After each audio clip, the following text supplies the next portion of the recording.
Coming up next on Meet the Farmer TV. This program is a production of Meet the Farmer TV, LLC, in association with Planet Earth Diversified, Nelly Productions, and Leslie P. Jenkins Photography and Graphic Design.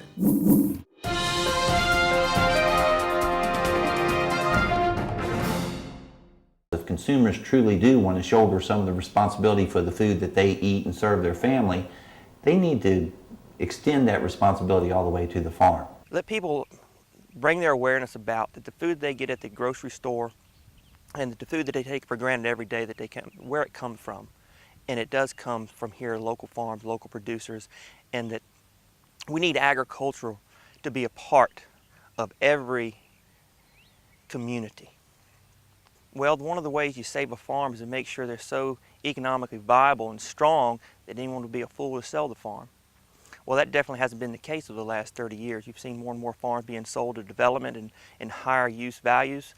But if we actually had a higher end product, we could make a larger wage or a larger profit from what we produce on the farm, then you see less and less people going away from the farms to support their families, coming back to the farms to raise their kids on the farms, and to also have a standard of living that they feel comfortable with. And that's the best way to save farmland, is to save the viability of the economic enterprise as well as the social and lifestyle that we all benefit from as well. So many times we go to the supermarket shelf, we see so many refined products and so many products on the supermarket shelf that they're just marketing. That's all they are. Where we need to get back to figure out where those products really came from and really try to identify what food you're eating to begin with, not just the marketing label that is associated with it. And so both the Buy Fresh, Buy Local movements and the Save Our Food movements, and this whole let's get back to know our food idea, know who it comes from. I had a great visit a year or so ago down with a distributor for Food City, and he was responsible for buying all the produce for Food City in there. And he said his best marketing campaign by far was to simply put a picture of the farmer that grew the produce next to the bin of produce when it come in, and he said it flew off the shelves. You know, let's get to know the families and the faces of the people producing your food again. Let's not take it for granted, just go to the supermarket and picking it up, throwing it in a bag and paying the cheapest price for it. So I don't think it's the answer to the world problems is going to be to turn every acre of farmland into a backyard garden and we're all going to prosper. Definitely there are niche operations where if you can take a couple acres off, say your 100 acres, and do a garden or a CSA or a produce that you're going to sell at the local farm market to supplement it, and the rest of the farm you're going to do commodities, your pastures or your crops and things like that. It's a nice blend there. And so it's going to be a balance. I don't think we're ever going to get away from the commodity system because there's still large plots of land out there that we just can't all farm with a hoe. But there's a place for all of it. We need to make sure everybody has a place at the table into this. That if you want to, this country, if you want to succeed, you ought to have the right to succeed as long as you abide by the letter of the law. So if you have an idea, even though some law enrichment or it may not be, if you have a great idea how to get your product to the consumer, well, we need to make sure first that it's legal to do that. Get those hurdles, and then let's make sure if all they are hurdles, let's get those hurdles out of the way, and let's let that entrepreneur do what he knows to do, because he has the best ideas of all. I truly believe that we're going back to the old ways. I think the things that are going on around us are really making us think about how we used to live. We've gotten so caught up in things. When those things get taken away, we think about how we used to produce things for ourselves. We know that we have to change it. We know that our current industrial system isn't going to feed us. It's not sustainable. More people are hungry around the world than ever before. This year, there will be more people growing gardens, I predict, in this country than ever before out of need.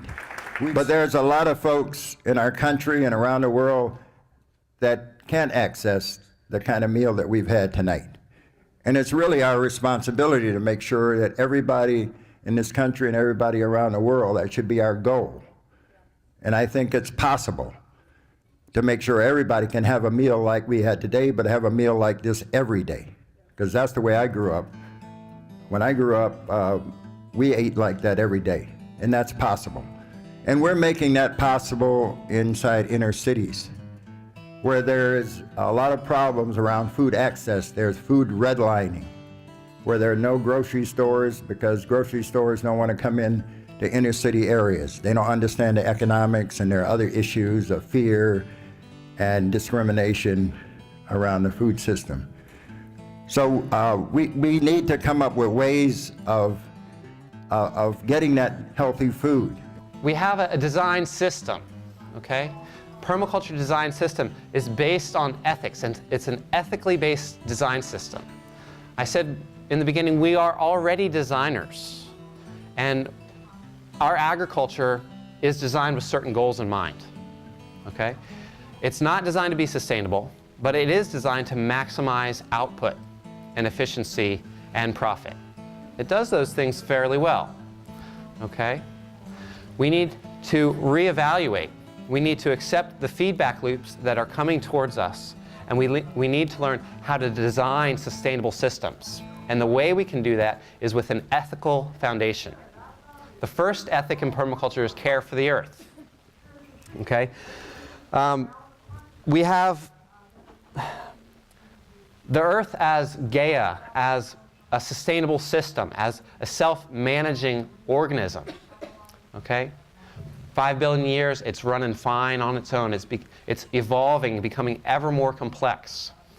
What happens when we have massive disturbance is it interrupts that stable system.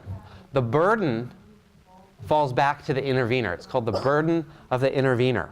We have disturbed a stable system. It's up to us, okay, to recreate, to regenerate that stable system.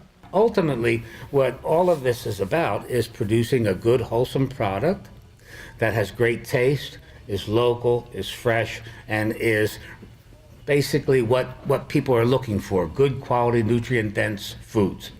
And after they buy it the first time, then they come back a second time. Then you've got them, as a regular customer, assuming that they like it. Not everybody really likes slightly tart blackberries, for example, but many people do. Practically everybody loves blueberries, raspberries, the things that I grow. So we get a lot of repeat business, and so that's the way it works at a farmer's market in my experience. When it comes to food stores, again, in Loudoun County, we do have a number of small food stores that are health food stores or just local stores in some of the small towns. And as in many small communities, you get to know the people because the owners of the stores, because you've been there and you've bought from them perhaps in the past. And so you tell them, look, I'm raising these berries now. Would you like to try them? You give them a few boxes to try, or just one box, and they like the taste of them because that's what they're going for. First and foremost is taste, and then if you can say that it follows the O word, great. Then they'll say, okay, this is certified naturally grown. That means it's good. That means it doesn't have any chemicals on it. That means that, it's been produced by a local producer. The restaurant business, if you sell to a chef, you've got to have a good product, period. That's all. There's no ifs, ands, or buts about it. It's got to be good. It has to be, ideally, it has to be priced right for that chef. But chefs can have, especially if it's an executive chef, he can have a fair amount of leeway. If they can say that this has been produced by Howell, who just lives 3 miles from here, wonderful. People love that. They really like the idea of being able to have some trust in the restaurant and the producer and so forth. Certified naturally grown is an inspection system or an organic system for farmers without lawyers. Because all the big companies, they'll have lawyers, and those of us who don't have lawyers, this works. It's certified naturally grown is community. It's local is a given. Knowing who the customer is, knowing who the grower is a given. It's about familiarity and trust. It's not about anonymity. One thing about farming that y'all might not know, so it's really, you might want to be a farmer one day, but it's really important that to be a farmer you have to know science, math, English, engineering, and to be a pretty decent mechanic. Because you have to do those things every day. You have to use those skills, and so it's really important whether you become a farmer or not, but to learn those things. But not many people realize that you have to be a mathematician or know math to be a farmer, but it certainly does help. Sustainability is a big word or a blanket term used now throughout society, I guess, not only talking about farming, but sustainability of production and manufacturing and the green industry, if you will. But sustainability not only deals with the land and our environment, but it also deals with the ability for farmers or us as a viable business entity to remain profitable and to stay in business.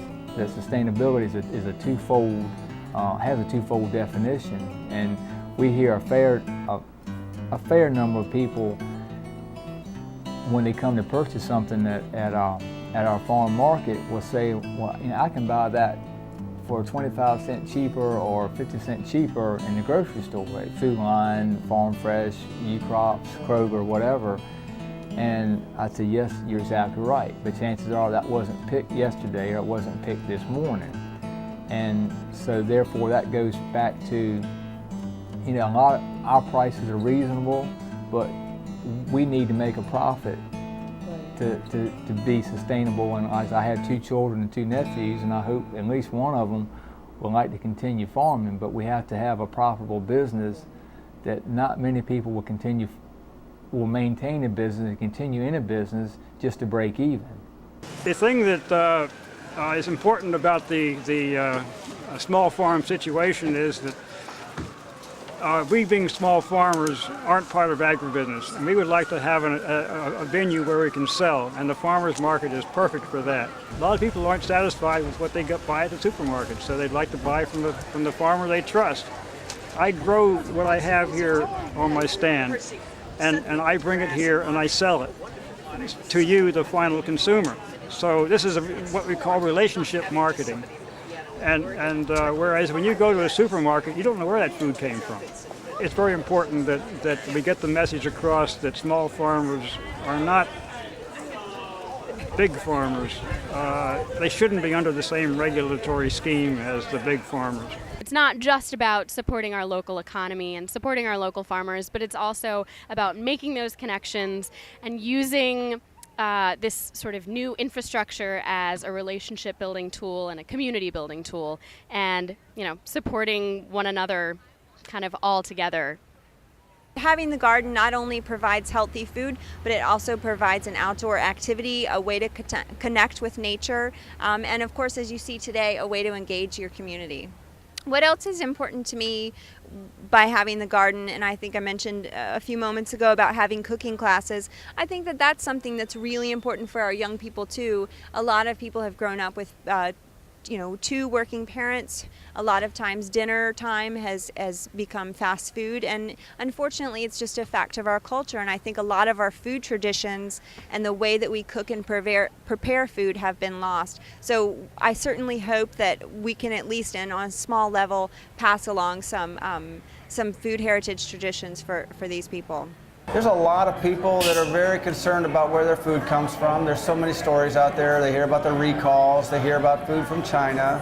Right. They want to know where their animals were raised. They want to know what kind of quality and how they were raised and who raised them and all of that sort of thing. I feel that local fairs are very important in the community to, one, come together as a community and do something together, as well as giving people the opportunity to spend locally, to buy locally, to encourage each other to keep producing their beautiful pieces of art, their wonderful foods, and just a kindred spirit of being neighbors. I think that that's part of what I love about farmers markets in general is they're all here for the same goal and the same purpose, to better the community. One of the things that I think is really important is a lesson you probably learned when you were a little kid. I'm sure your mom and dad's or your teacher at school said, when you go out in the world, hold hands and stick together.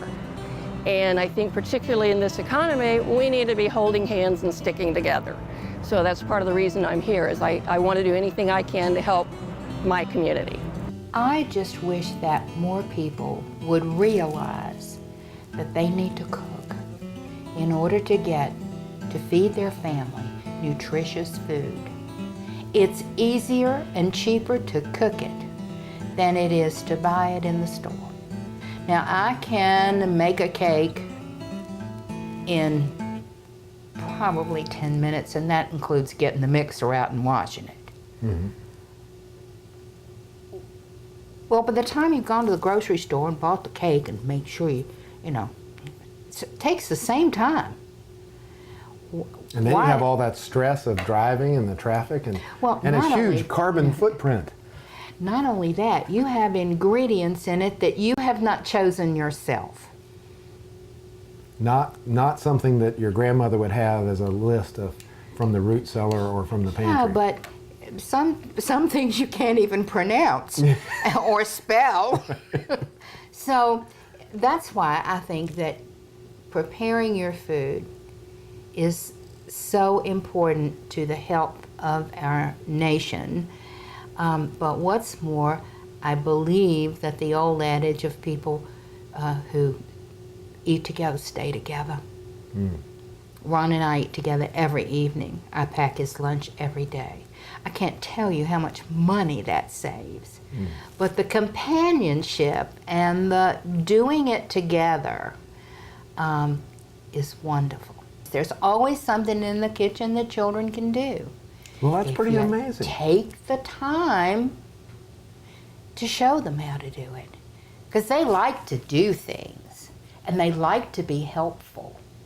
You know, even the people who work in some of the supermarkets, the kids don't know what you're buying when they're ringing you up. Yeah. And so, you know, how do we re-educate people to the bounty that we have here, that we can get? Everything doesn't have to come from Florida, California, and South America and Central America. You know, the more we can get here, the more people learn about where we're able to get it. I mean, where Morrison purchases it from. Yeah. Then they're going to look to do it. I mean, we have an incredible abundance of farms and, you know, producers of organic meats and beef that you can go out and right get in this area today. Yeah. You know, whether you go downtown for the farmers market, you know, if this just whets your appetite, so to speak, and then you go out to the other ones or in your community, or you just stop at the roadside stand or take your kids out, you know, to pick their own cherries. You know, that will start. They'll get, because I guarantee you, it's going to taste better. I mean, that's one of the biggest challenges we face, both as an organization, as a community, and as a nation, is 4 of the 6 major diseases are related to obesity and the way we eat. And it used to not be that way. I just realized the responsibility that we have in healthcare, that dietitians particularly have. Dietitians want people to eat right, and they talk about it a lot. But it goes beyond, you know, so many portions of this or that food, and what's the quality of the food, and what's the freshness of the food. One individual person buying from a local farmer can make a little bit of a difference, but a hospital serving 4,000 meals a day can make a huge difference to really impact not just the regional food system, but really the entire nation's food system. So every little bit helps, but the bigger the buying power, the better. The biggest problem in our healthcare system, well, one of the biggest, is the obesity epidemic, which contributes to all of the chronic disease states, which create the huge healthcare bill that we are struggling with. So if we just tackle obesity, what is it that makes people keep eating? Well, there are lots of reasons. It's multifactorial, including exercise. But just looking at food and flavor, there is a satiety factor. When people eat something delicious and they feel the joy of that flavor, there is a sort of a satisfaction that happens that maybe they don't have to go back and get more, have second and third helpings, or have a snack 2 hours later. And so local food is clearly, nobody needs to do research on this, it's clearly more flavorful, it's more delicious. Speaking of research, there has been good research about family meals where you do cook at home and eat together around a table together, and the results are very positive for kids using drugs or alcohol or just doing well in school, you know, so that, you know, however that plays out, there's a connection that's made when the family eats together and participate in a meal that has lots of ramifications for the kid's entire life. Well, the #1 risk factor for illness overall is social isolation. This is the #1 risk factor for all types of illness. When we feel isolated and loneliness, and Mother Teresa said loneliness is the poverty of the West. It's a deeper poverty than the material poverty of the Third World. So our loneliness leads to bad lifestyle choices and also has physiologic effects, leads to chronic anger or chronic depression, which change our hormone levels for making us at risk for disease. So connecting up locally to the farmers who are out in the fresh air and sunshine, sharing their experience, because as humans we need fresh air and sunshine. We now know that vitamin D plays a big role in prevention of disease, so we need to get out in the sun a certain amount of time per day to get our natural vitamin D. And getting in the sun to get your vitamin D, as opposed to taking a vitamin D supplement, the body can adjust its vitamin D level. So it's better if you have that opportunity, and then you can use supplements as needed. Once again, it's better to eat the whole fresh fruit and vegetables than to take supplements to try to make yourself healthy, because of all the nutrients we haven't discovered, all the minor trace nutrients that the body uses to help adjust its health. Well, I think what we want to do is look at the most aerial view of health. We want to look at our global choices. And now that we know things like the danger of certain choices that we make, such as the Gulf oil spill or some other environmental impact of the choices, we really want to say, okay, how can we keep our planet Earth healthy? And that impacts our own individual health.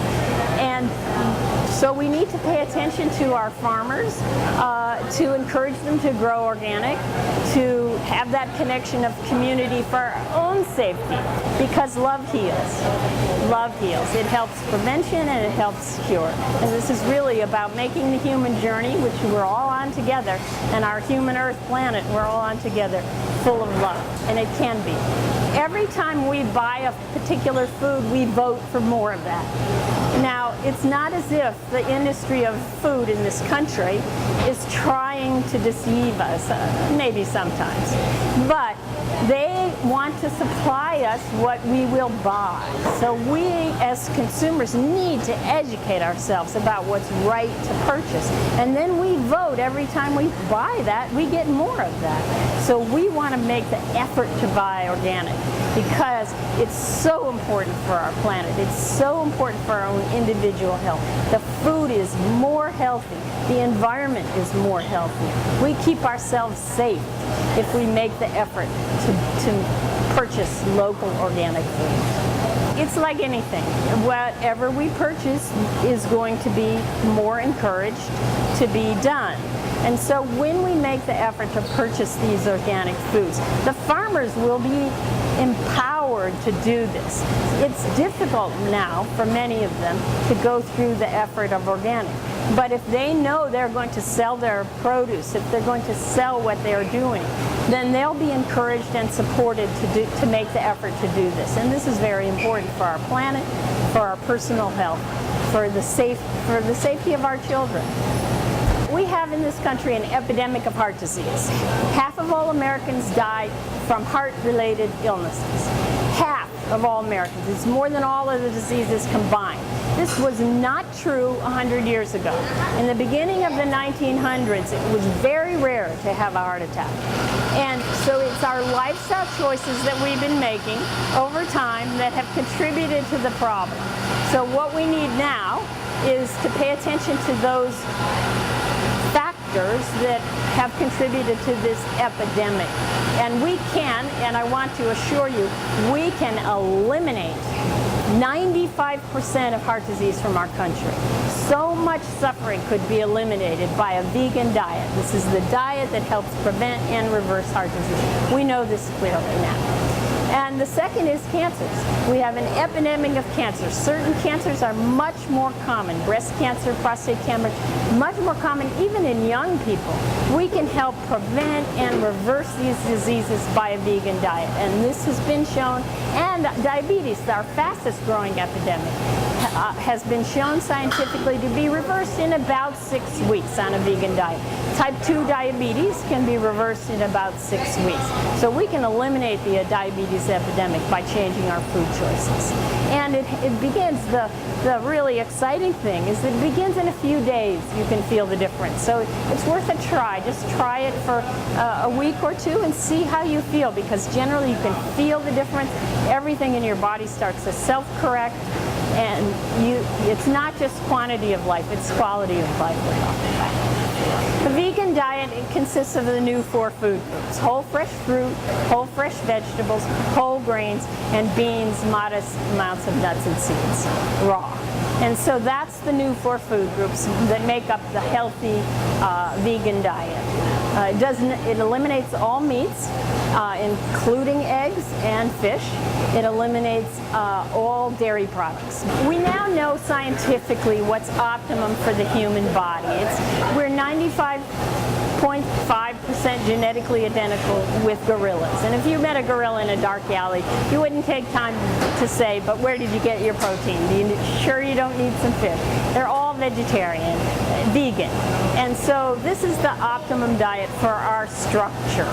And it helps prevent both heart disease, cancer, arthritis, diabetes, the list goes on. So if we make healthy, optimum vegan food choices, we keep ourselves safe. So the vegan diet, it consists of the 4 healthy food groups: whole fresh fruit in its natural form, not fruit juices, not dried fruit, not refined syrups and things like that. So number 1 is whole fresh fruit. Number 2 is whole fresh vegetables in their natural form. Number 3 is whole grains, and number 4 is beans, peas, lentils, dal, soy products, and modest amounts of nuts and seeds. And so that's the healthy food choices. And there are plenty of food choices within this range. Fish is not a health food because it still has a significant amount of cholesterol in it, even though the fatty fishes have some omega-3s that allow them to move more quickly. Beans have omega-3s in them too. Nuts and seeds have omega-3s, and they're better choices because any kind of fish still has some cholesterol in it. The cholesterol is a dense, waxy substance that interferes with the body's blood flow. We now know that within 2 weeks of cutting the lymph around the heart, heart disease develops. You've got to keep your lymph flowing well so your white cells can go and remove any clots. If you have dense foods there, and that includes cheese and dairy products, then the body can't do the repair work that it needs to do. So this is why we're safer on this kind of diet. Body can repair itself better. This program is a production of Meet the Farmer TV, LLC, in association with Planet Earth Diversified, Nelly Productions, and Leslie B. Jenkins Photography and Graphic Design. For additional information and extended versions of this program, visit our website, www.meetthefarmer.com.